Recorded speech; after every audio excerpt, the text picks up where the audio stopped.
ماں باپ کے نافرمان کی نہ دنیا ہے نہ آخرت۔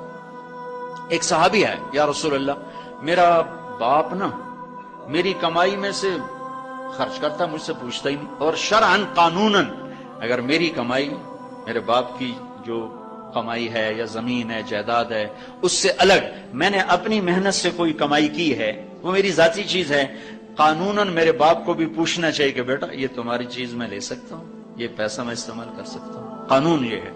تو اس نے قانون کی بات کی کہ میرا باپ میرا مال اٹھا کے خرچ کر دیتا، مجھ سے پوچھتا ہی نہیں۔ آپ نے کہا اس کے باپ کو بلاؤ۔ اس کے باپ کو بلایا تو انہوں نے پوچھا کیوں بلا رہے ہیں؟ کہ تیرے بیٹے نے تیری شکایت کی۔ تو اس کو اتنا غم لگا کہ وہ کٹ کے مر گیا۔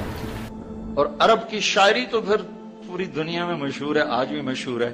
تو اس نے دل ہی دل میں کوئی شعر کہے، درد بھرے دکھ بھرے، اور وہ انہی شعر کو اپنی زبان سے نہیں دل ہی دل میں کہتا کہتا دربار رسالت میں مسجد میں پہنچا تو جبریل پہلے آ چکے تھے۔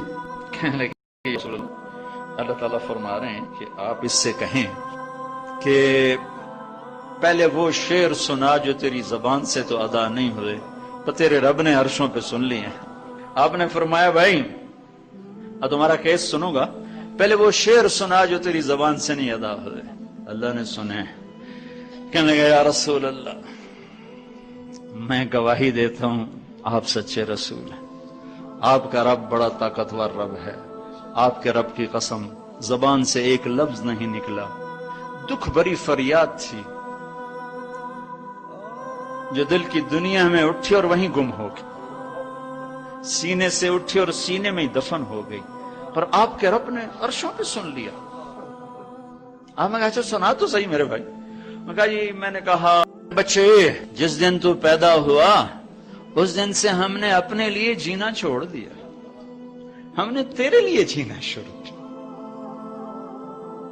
گرمی سے لڑے، سردی سے لڑے، موسموں سے لڑے، حالات کے آہنی پنجوں سے رزق نکالا، جبڑوں سے رزق نکالا، جوانی کو قربان کیا، صحت کو قربان کیا، اپنے جذبات کو سلا دیا، تیرے چہرے کی ایک مسکراہٹ دیکھنے کے لیے ساری ساری رات کام کیا، سارا سارا دن کام کیا، کبھی دھوپ میں کبھی سردی میں، کبھی گرمی سے لڑا کبھی سردی سے لڑا، کبھی موسم سے لڑا کبھی بھوک سے لڑا، تجھے کھلایا خود بھوکا رہا، تجھے پلایا خود پیاسا رہا، تجھے چھاؤں میں لٹایا خود دھوپ میں بیٹھا، تجھے سکھ پہنچایا خود دکھ جھیلا۔ میری تو زندگی پھر تیرے لیے ہوگی، میں نے اپنے لیے جینا چھوڑ دیا۔ جب کبھی تو بیمار ہوا تو ساری رات میں اور تیری ماں تیرے سرانے بیٹھ کے دھڑ دھڑ دل دھڑک رہے ہوتے تھے، کہیں مر نہ جائے، کچھ ہو نہ جائے۔ ہسپتال پہنچے، ڈاکٹر کو بلاؤ، ٹیکسی بلاؤ، گاڑی بلاؤ، رکشا بلاؤ، جلدی سے ہسپتال پہنچاؤ۔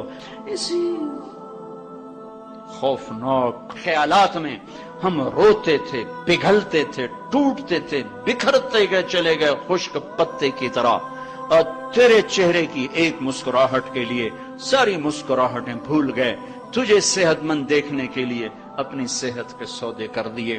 اور اس طرح ایک دن نہیں گزرا، یہ شب و روز گزرے، دن اور رات گزرے، لیل و نہار گزرے، بہار و خزاں گزری، رت بدلی، موسم بدلے، بادل اندھیری بارش آئے اور گئے، یہاں تک کہ تو پروان چڑھتا گیا، میں ڈھلتا گیا، تجھ میں جوانی میں رنگ بھرا اور بڑھاپے نے میرے سارے رنگ نوچ لیے۔ تو سیدھا کھڑا ہوا تنے کی طرح، میری کمر جھک گئی کمان کی طرح، اور میں آسرے کا محتاج ہوا، تو طاقتور ہو کے جوان ہوا۔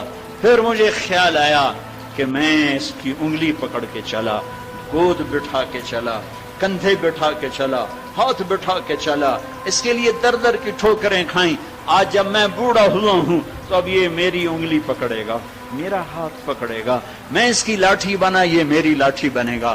لیکن ایک دم میرے بیٹے تیری آنکھیں ماتھے پہ چڑھ گئیں، تیرے تیور بدل گئے، تو مجھے یوں دیکھنے لگا جیسے میں تیرا باپ نہیں، میں تیرا نوکر ہوں۔ تو میں نے اپنی زندگی کو جھٹلا دیا اور میں نے کہا میں خواب دیکھ رہا تھا کہ میں باپ ہوں۔ نہیں، میں باپ نہیں، میں نوکر ہی ہوں، میں پڑوسی ہوں۔ تو اچھا میرے دوست، اگر میں پڑوسی ہوں تو پڑوسی کو بھی تو لوگ پوچھ ہی لیتے ہیں، کبھی مجھے پوچھ ہی لیتا ہے بھائی کسی چیز کی ضرورت تو نہیں، کچھ چاہیے تو نہیں۔ یہ اتنے درد بھرے اشعار ہیں کہ میرے تو اتنی فصاحت نہیں کہ میں اس کا ترجمہ کر سکتا، لیکن یہ وہ اشعار تھے کہ میرے نبی زار و قطار روتے اور آپ پھوٹ پڑے اور آپ کی داڑھی آنسوں سے تر ہو گئی اور آپ نے اس کو گریبان سے پکڑا اور یوں جھٹکا دے کر اٹھ جا، دفع ہو جا، انت و مالک لابیک، تو باپ کے خلاف مقدمے کرتا ہے، نکل جا، تو اور تیرا سب کچھ تیرے باپ کا ہے۔ یہ صرف روزے شب قدر سے متعلق نہیں ہے کہ ماں باپ کا نام فرمان ہے تو اس کی شب قدر برباد ہو گئی، ماں باپ کا نام فرمان ہے تو سب کچھ برباد ہو گیا۔